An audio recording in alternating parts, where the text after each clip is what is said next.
I signed the deed with a fake name 11 years ago. $2.3 million.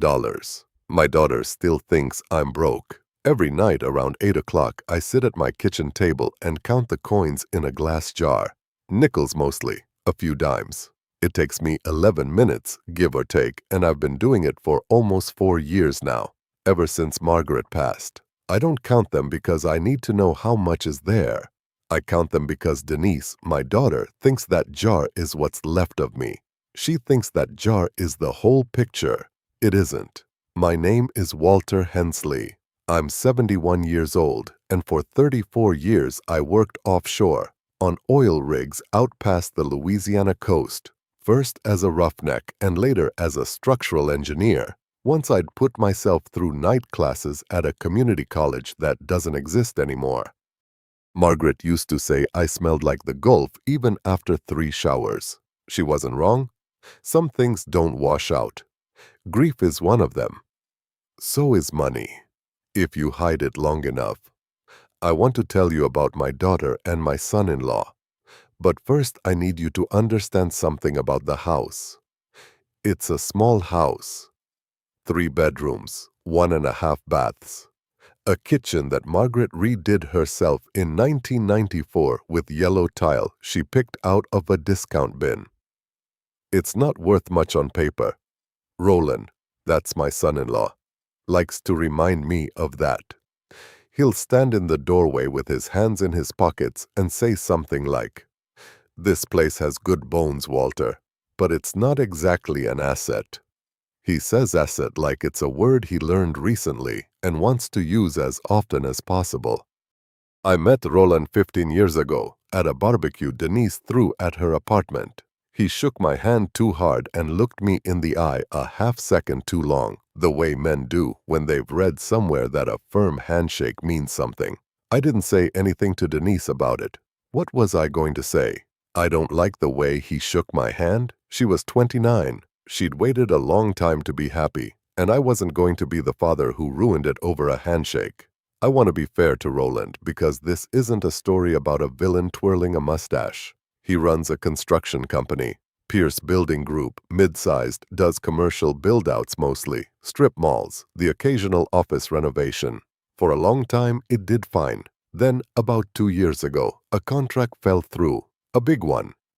I don't know all the details. Denise doesn't tell me everything and I don't ask because asking feels like prying, and I've never been a man who pries. But I know enough to know the company's been bleeding since. I noticed the calls getting more frequent before I noticed anything else. Denise used to call me on Sundays just to talk, just to ask if I'd eaten. Somewhere in the last year, the calls started coming on Tuesdays too, Wednesdays, and they started with something like, "Hey Dad, how are you doing?" Financially, I mean. Not, "How are you feeling?" Financially, I'd say I was fine. I am fine. My pension covers the bills. I don't need much. I never have. But fine wasn't the answer she was looking for. About 3 months ago, Roland started coming with her on visits, which he almost never did before. He'd walk through my house like he was measuring it. Once, I caught him in the hallway looking up at the ceiling, and I asked him what he was doing, and he said, "Just admiring the craftsmanship." Which was strange because there's no craftsmanship up there. It's popcorn ceiling from 1978. Margaret hated it, never got around to fixing it. Then, 2 weeks ago, Denise called and said she and Roland wanted to come by Saturday to talk about something important, she said. Her voice had a particular flatness to it, the kind she used to get as a teenager right before she told me she'd wrecked the car or failed a class. I know my daughter's voice the way I know the sound of my own truck engine. Something was coming. I didn't sleep much that week, not because I was afraid. I want to be honest about that. I wasn't afraid.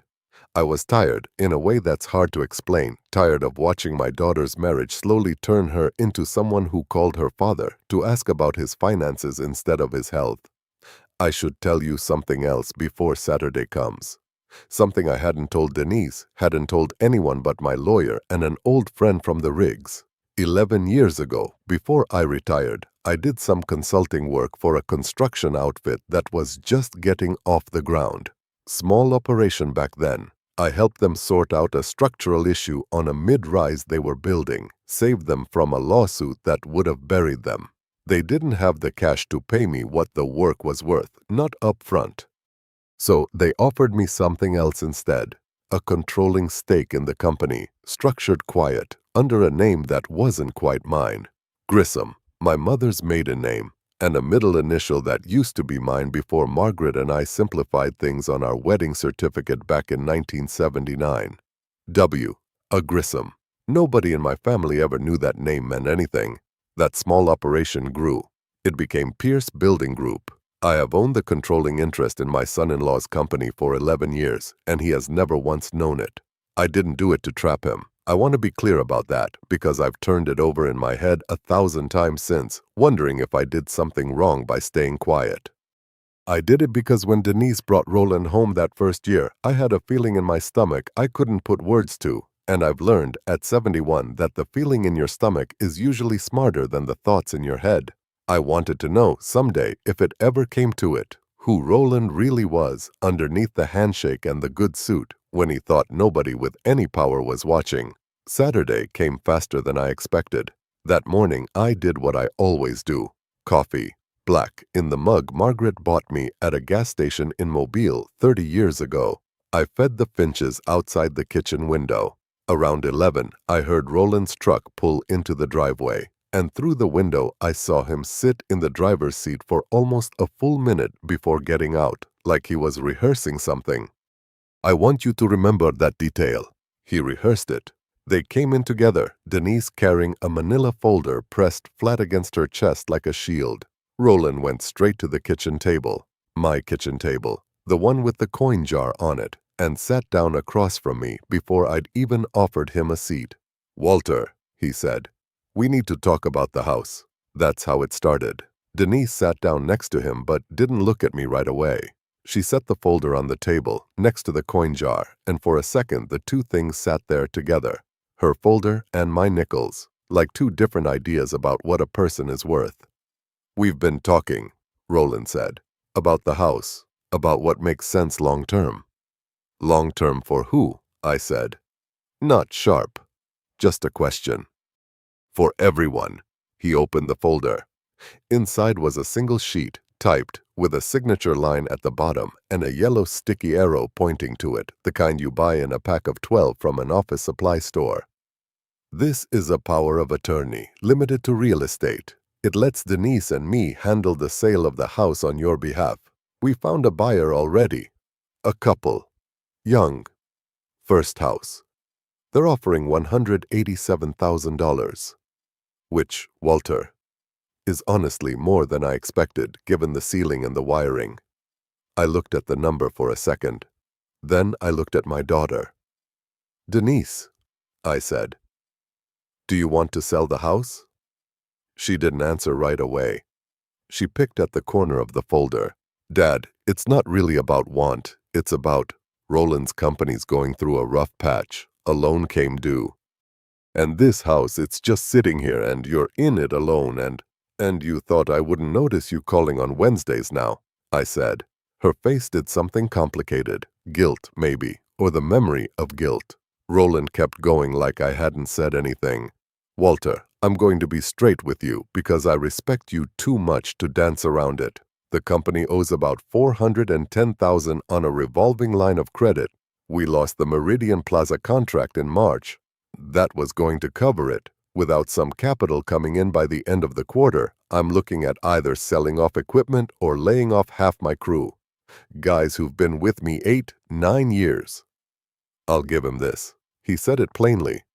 He wasn't lying about the number, not that I could tell. I believed him about the crew too. Roland has never struck me as a man who enjoys cruelty. He's a man who's drowning and has convinced himself that reaching for whatever's closest doesn't count as taking it from someone. "So the house is the something closest," I said. "Dad, please don't make this sound—" "I'm not making it sound like anything, sweetheart. I'm describing what's happening." Roland set the pen down on the table, right in front of me, cap already off. A cheap pen, black, the kind banks give away. "You've never earned a single dollar in your life, old man." That's not what he said. I want to correct that because I've heard people tell this story back to me since, and they always want him to have said something cruel and simple like that. He didn't. What he actually said was quieter and, in its way, worse. Walter, why do you need this much house, to be honest with you? You're 71. You're rattling around in 3 bedrooms by yourself. Sign this. We get you into someplace smaller, maybe near us, something with a maintenance guy and a call button in the bathroom. You'd be safer, and it solves a real problem for real people who love you. He believed that. That's the part that took me a long time to sit with afterward. He believed every word of it. I looked down at the coin jar, ran my thumb along the rim of it, the way I do most nights. Denise still hadn't looked at me, not once since she'd sat down. I noticed that more than anything else in the room. More than the pen, more than the number, more than the sticky arrow. My daughter could not look me in the eye while her husband asked me to sign away her mother's kitchen tile. I'd want to read this over, I said. Overnight, at least. This isn't the kind of thing a man signs at his own kitchen table in 10 minutes. Roland's jaw did a small thing, a tightening, gone almost as fast as it came. Of course, take your time. The buyers want an answer by Monday, so. Then I'll have an answer by Monday. He nodded, like that was a reasonable compromise and not an 11th hour concession from a man who'd walked in expecting a signature. He left the folder on the table. The pen too, cap still off, drying out, I remember thinking, uselessly. The way your mind snags on nothing when everything else is too much. While he was talking, my phone had lit up once on the counter, face down, the way I always leave it. I hadn't looked at it. I don't check my phone in front of guests. Margaret trained that habit into me decades ago, and it stuck, the way good habits from a marriage do. Long after the marriage itself is only a photograph on the wall. But I'd felt it buzz, and some part of my attention had stayed on it the whole time Roland talked about maintenance guys and call buttons because I had a fairly good idea of what that buzz might be. They left a little after noon. Denise hugged me at the door, quick. The kind of hug that's really an apology dressed up as affection. "We're not trying to hurt you, Dad," she said into my shoulder, quiet enough that Roland, already at the truck, couldn't hear it. "I know you're not trying to," I said. That was true. I want to be fair to her too.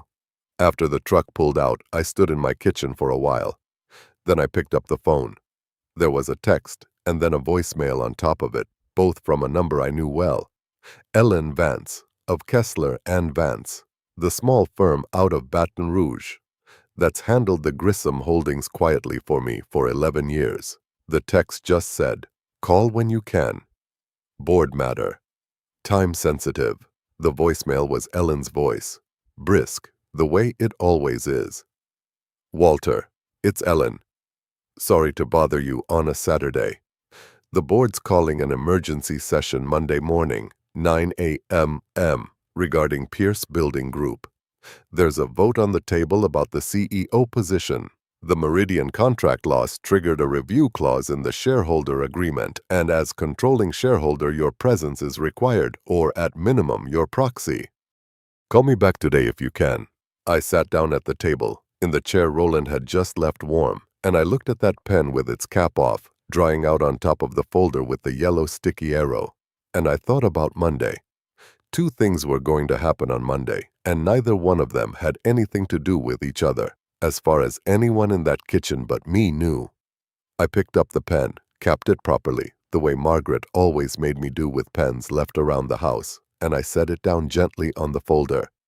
I didn't sign anything. Then I called Ellen back. Ellen picked up on the second ring, like she'd been holding the phone in her hand, waiting for me. "Walter, thanks for calling back. Tell me what happened." "The board's invoking the performance review clause from the shareholder agreement. Losing Meridian put the company's debt-to-revenue ratio over the threshold you all set back when Roland took the CEO title in 2019. It's not automatic termination. It's a formal review and a vote. But given the numbers, I'd be doing you a disservice if I told you the vote was likely to go his way.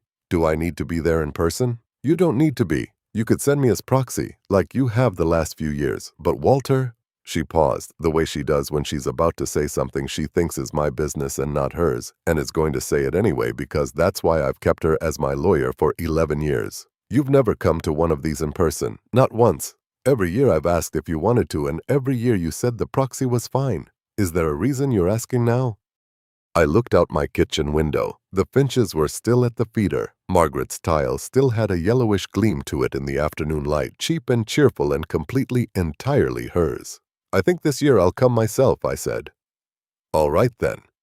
9 a.m., Monday, downtown office. I'll email you the address, though you already have it. Walter, is everything okay? It will be, I said, and I meant it, though I wasn't sure yet exactly how. I hung up the phone and set it face down again, out of old habit, even though there was nobody left in the house to hide it from, except there was. I heard the front door before I heard him say anything. The particular creak of the screen door that Margaret always meant to fix and never did, that I've never fixed either, because fixing it feels like erasing something of hers. I turned around and Roland was standing in the kitchen doorway, alone. I hadn't heard the truck come back. Forgot my sunglasses, he said, gesturing vaguely at the counter, though I could see them clearly on the counter from where I stood, and could see, just as clearly, that he hadn't picked them up yet, hadn't moved toward them at all. They're right there, I said, pointing. He didn't move. He was looking at my phone, face down on the table where I'd set it, and I understood, in the particular slow way understanding sometimes arrives, that he'd been standing in the doorway for longer than a few seconds. Long enough, maybe, to have heard some of the call. The kitchen carries sound strangely. Margaret always said you could hear a whisper from the hallway if the dishwasher wasn't running, and the dishwasher wasn't running. Walter, he said, who's Ellen Vance? I could have lied. I want you to know that I thought about it for maybe 2 full seconds, which is a long time to think about a lie while a man is looking at you in your own kitchen. I could have said she was an old friend, a doctor, anybody. But I'm 71 years old, and I had just spent an hour listening to my son-in-law explain gently and reasonably why I should give up my late wife's kitchen. And something in me had gone tired of small lies the way you go tired of a shoe that's been pinching all day. She's my lawyer, I said. Your lawyer. He said it slow, testing the shape of it. For what, Walter? You don't have anything to need a lawyer for. I have some investments, I said, from years back. Investments? He picked his sunglasses up off the counter now, finally, turning them over in his hands without putting them on. A stalling gesture, the same rehearsal I'd seen in his truck that morning. What kind of investments needs a board vote on a Monday morning, Walter?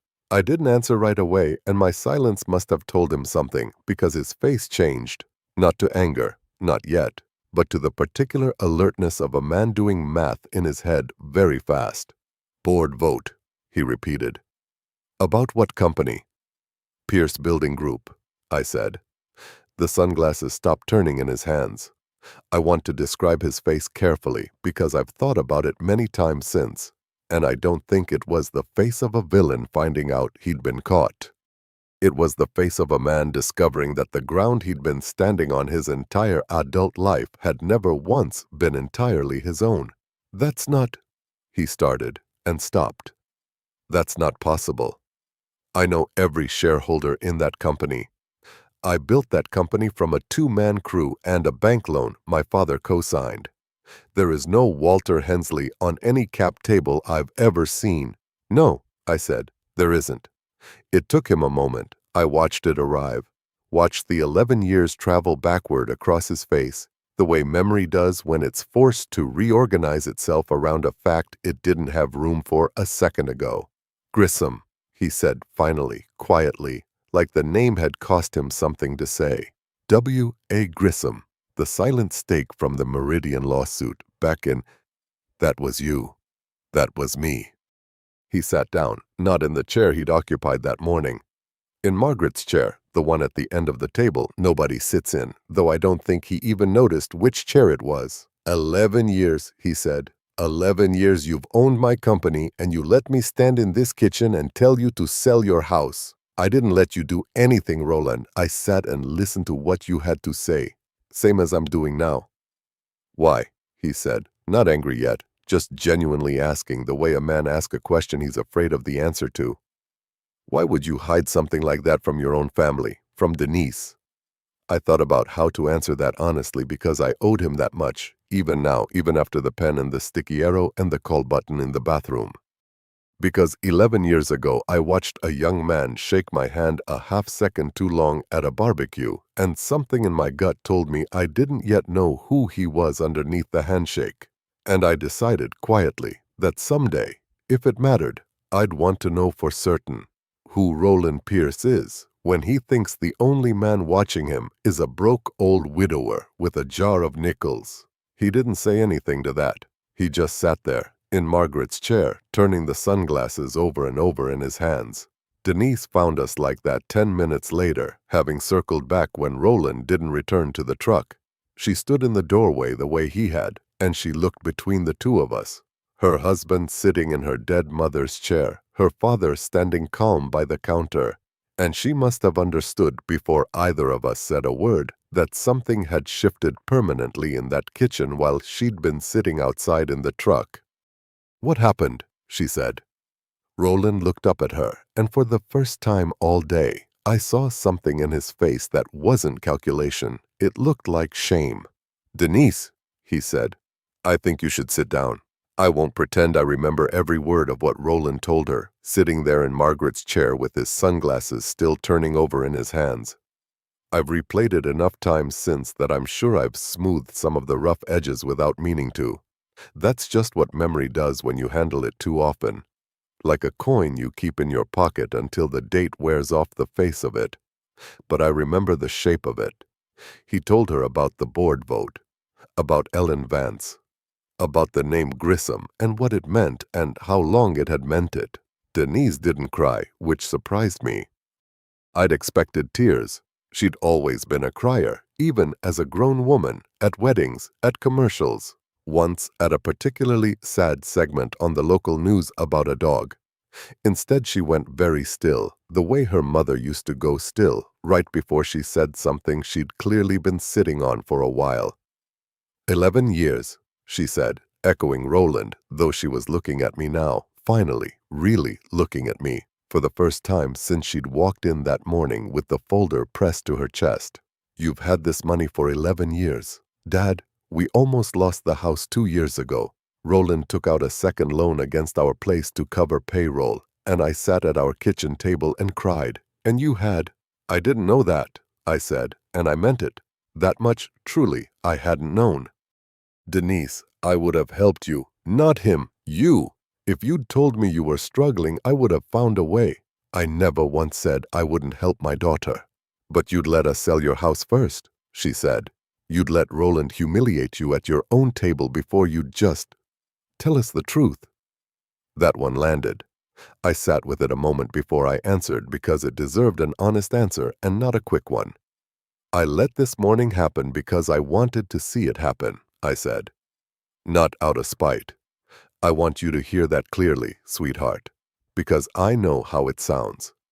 I've spent 11 years quietly watching a company grow, and quietly wondering what kind of man was running it when nobody with any power was in the room. This morning, for about 40 minutes, I found out.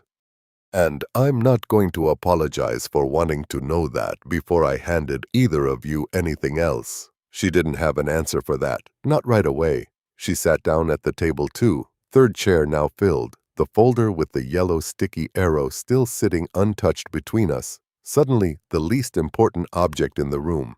Roland spoke up again, quieter now. Some of the rehearsed confidence gone out of him entirely. "The board meeting, Monday. Is that about the CEO review?" "It is." "You're going to vote me out." "I'm not going to vote for anything before Monday morning," I said. "I don't make decisions about a man's job at my own kitchen table on a Saturday. I'll hear what the board has to say, same as they'll hear from me, and we'll decide it properly, the way these things are supposed to be decided. On the numbers, not the feelings in the room." That's the truest thing I said all day, and I want it understood clearly because people who've heard this story back to me since have wanted it to end differently. Wanted me to walk into that boardroom Monday morning and destroy him out of some satisfaction, deliver a line, watch him crumble. That's not how it happened, and honestly, I don't think that's how justice is supposed to work. Not the kind worth having.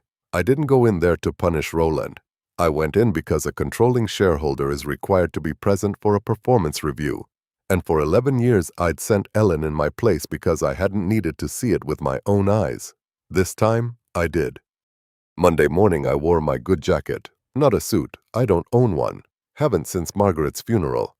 Just a clean shirt and the corduroy jacket she always said made me look like a professor, though I never finished more than 2 years of night school. Ellen met me in the lobby of an office building I'd never once set foot in, despite owning most of what happened inside it, and she looked at me for a long moment before we went up.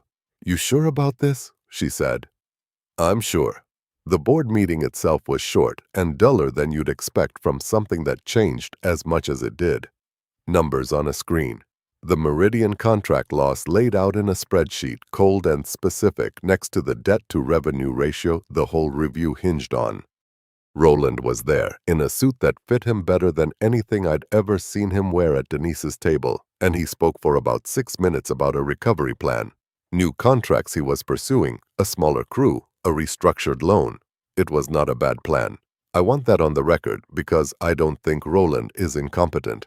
I think he's a man who made one very large gamble on the Meridian contract and lost it, the way men sometimes do, and then reached for the nearest thing to cover the loss. And the nearest thing happened to be his wife's father's house. The vote wasn't close. 4 board members, myself included as controlling shareholder, 3 votes to replace the CEO position, 1 abstention. I didn't vote out of anger. I voted based on the numbers Ellen had walked me through the night before, same as everyone else at that table. That's the part I keep coming back to. When people ask me if it felt good, it didn't feel like anything particularly. It felt like a Monday morning board meeting because that's what it was. Roland found out he'd lost the position before he left the building. He came to my house 3 days later. Not Denise's idea, he told me later. His own. He didn't bring a folder this time. He sat at my kitchen table, same chair as always, and for a long while, he didn't say anything at all. "I keep trying to figure out," he said finally, "if you did this to teach me a lesson." "I didn't do anything to you, Roland," I said. "I let a board of directors do its job, the same job it's done every year for 11 years without me in the room. You lost the CEO position because of a contract you lost, not because of anything I said or didn't say." "But you could have warned me. Any time in 11 years, you could have told me who you were." I thought about that question longer than any other he'd asked me, because it was the fairest one. "I could have," I said. "And maybe I should have a long time ago before it ever came to a kitchen table and a pen with the cap off. I'll own that. But Roland, I needed, for my own peace, to know who my daughter married underneath the handshake. Not the man who shows up to a barbecue trying too hard. The man who shows up when he thinks no one who matters is watching. And now I know." He didn't ask me what I'd found out. I think he already knew the answer. And I think some part of him had known it about himself for a while, the way we all carry around a private accounting of our own worst moments, even when nobody else has seen the ledger. Denise sat next to him that evening, and for the first time in longer than I could easily remember, she looked at me the way she used to look at me when she was young.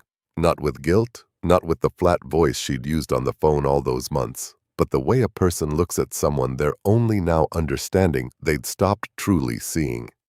"You never told me," she said, not angry, just quiet. "No," I said, "I didn't." "Why not, Dad? Really? Not the board? Not Roland? Why didn't you tell me?" I looked at the coin jar, still sitting where it always sits, on the corner of the table, catching the last of the evening light through Margaret's yellow tile. "Because the day I stop being the man who counts nickels at his own kitchen table," I said, "is the day I stop being sure of who loves me and who's just doing the math." She didn't have an answer to that. I don't think there is one. Not a quick one, and I didn't expect her to find it that night.